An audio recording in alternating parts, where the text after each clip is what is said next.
since you're the reformer, Yes. what we have found over the years is a lot of reformers don't like to be boxed in, True. fenced in, or pigeonholed. Exactly. So how would you address other reformers or people that may feel that way with this teaching? Oh, that's a good question.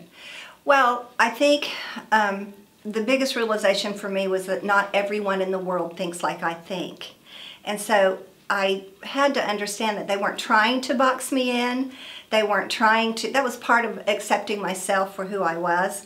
And so learning to work with other people, and the teaching has been so profitable to me to know that they're not trying to suppress me, they're not trying to box me in, they really do want to hear what I have to say. I just have to say it in a different way, or I have to understand how their gift thinks, and that helps me to be able to communicate with them in a different way, and then to accept what they're saying to me without it making me feel like they're judging me, or they're boxing me in, or they don't like me, or they think I'm a know-it-all.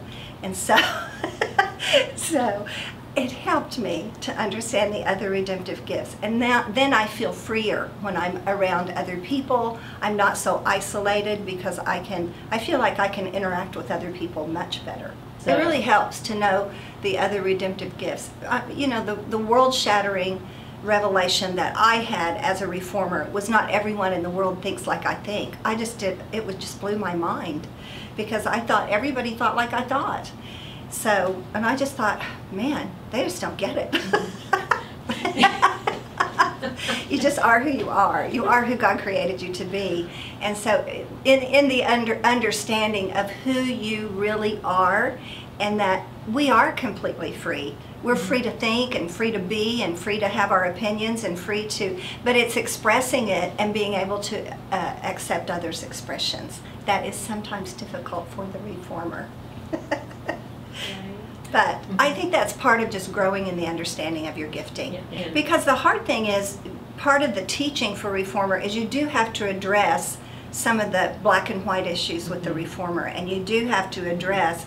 And so as a reformer, that because we're a tiny bit prickly at times, that's kind of hard to hear about yourself at first, until you begin to have an understanding of the other giftings.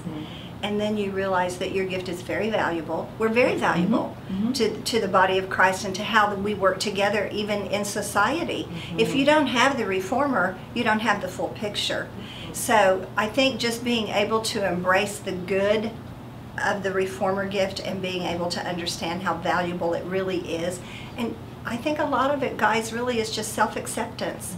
Because I think for reformers in general who have never heard this teaching, who've never had to understand how they flow with other people, it's hard because you feel like you're the one that gets beat up on a lot, or you're the one that gets squashed down a lot, or you're the one that people want you to just sit down and shut up because you have an opinion about everything. But it's because our opinions are right. And we're so good. And we're not prideful. That's an issue. We do have to work on that. But we do have a lot to say. I mean, we do have valuable input. And so some people see that as being a little pushy or a little know-it-all.